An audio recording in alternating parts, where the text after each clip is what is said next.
Hey everybody, it's Coach Beth. I wanted to talk a little bit today about the differences in the wedges. A question I get a lot of the times would be, what's the difference between my pitching wedge, my sand wedge, lob wedge? Do I need a gap wedge? And what is a gap wedge? So I wanted to answer a few quick questions like that.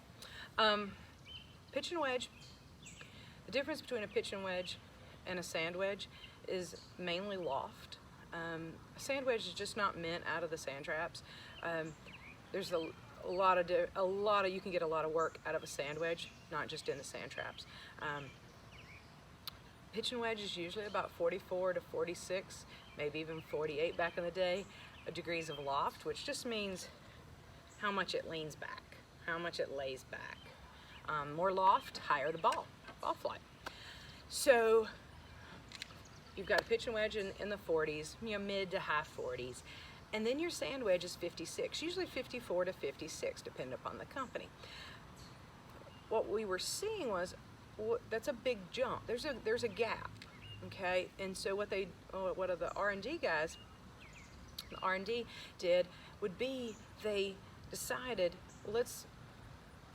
it's hard to dial back a pitching wedge to make it go a certain distance, so they gave us something at about 51 or 52 degrees of loft, named it the gap wedge, also known as the approach wedge. Some companies call it the utility wedge. So it can have an A on it.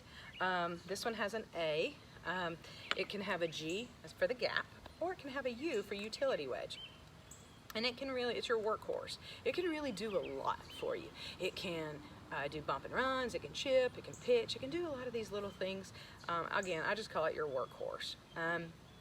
And then, so now you've got your pitching wedge at about a 46 or 48. You've got your gap wedge at about a 51 or 52 degrees. Sand wedge is 56. And then you've got a lob wedge at 60 degrees. There's going to be a very small percentage of players that are going to play a lob wedge because it is very challenging to hit. I call it a fickle club. It's got one or two purposes, which is to get the ball up and to sit, completely sit. It's not going to release on you. When it hits the ground, boom, it's done. And that's really what a lob wedge. Now, if you're that type of player that likes to attack a flag and go after it, lob wedge might be who you want to put in your bag. Again, we can only have so many clubs in our bag, so we want to double check and make sure. We might need to take a hybrid out to put another wedge in. A lot of players do that. A lot of players that hit the ball a little bit further, they do that. I'm a big fan of the gap wedge. I think that's an important one to have. So just make sure that you remember to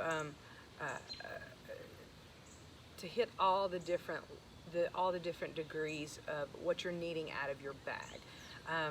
And as I tell my students, play around with it. Absolutely, play around with it.